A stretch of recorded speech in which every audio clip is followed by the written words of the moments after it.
Good morning, everyone.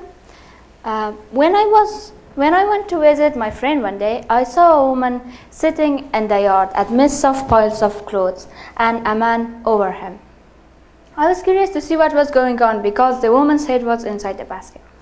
The man, Ahmad, was the husband of the woman in the yard. He came home every weekend. His wife, Nafisa, was living with his parents and siblings.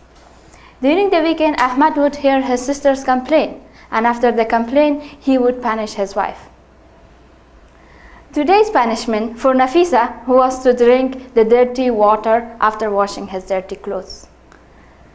The punishment problem was not something new for me, and it was not shocking either. But observing nobody in the yard having no reaction was shocking. Like any other day, some women were talking and sunning, while the children were playing tags, and a group of women were cooking the meal for the lunch. Half an hour later, I went outside to talk to Nafisa while she was still in the yard. When I said I could help her escape the violence, she completely denied that her rights were being violated. She also asked me not to interfere in her personal life and left. Well, after that, I looked for an opportunity to talk to Nafisa again, and after 2 weeks, I was able to secure an opportunity to talk to her again. And again, I asked her why she didn't even accept the violence she was facing. She told me, she again changed the subject and ignored the question. Nafisa's story began with when she was very little with no parents and siblings. When she was very young, her uncle had given her to marriage, and after a year, she escaped back from the violence to her uncle's house. But her uncle forced her to move back to Ahmad's. The violence escalated, and this time, Nafisa resigned herself to this fate. Ahmad's family had a history of violence. It was not only the children who were being beaten. It was also the children. It was not only Nafisa who were being beaten. The children, the parents, everybody.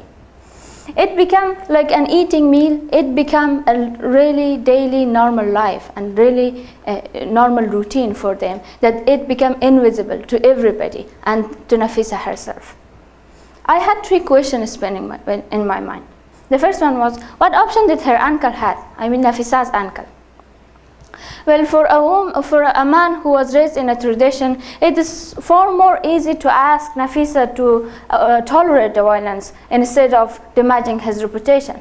It is also probable for the uncle not to be able to support Nafisa financially. The other question I had was, what option did Nafisa have?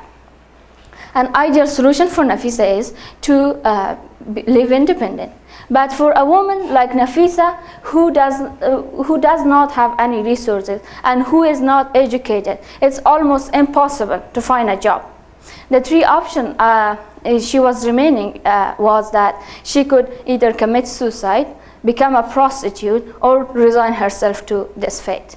And as Nafisa resigned herself to violence, there are other women every day who do and accept other options. Well, this is not a history. It is happening now. It's not just one story. It is a system. It is a system in which Afghan women are trapped in, and that's why Afghanistan, according to Al Jazeera, is the most dangerous country for women to live. It has the highest mortality rate, and it has many other adjectives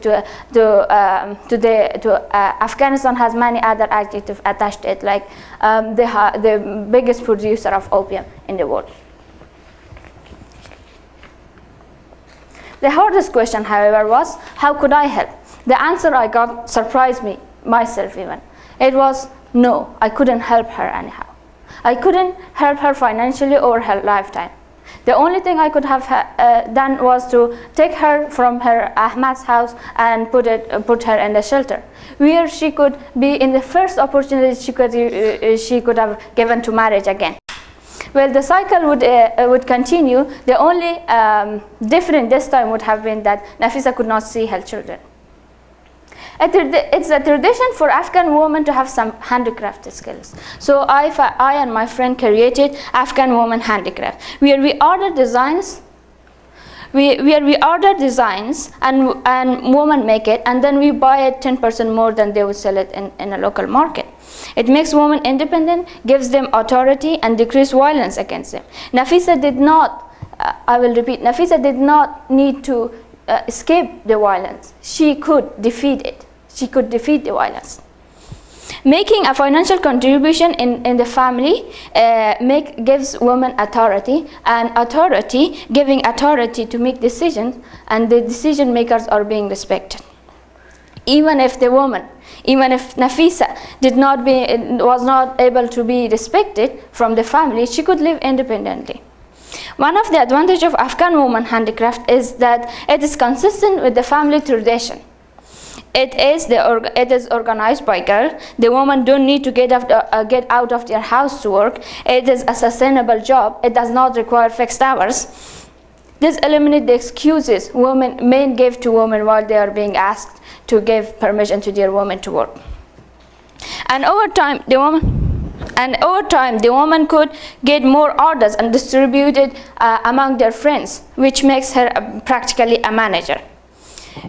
She knows that even if she doesn't work for us anymore, she knows that her skills will contribute to her independence one day.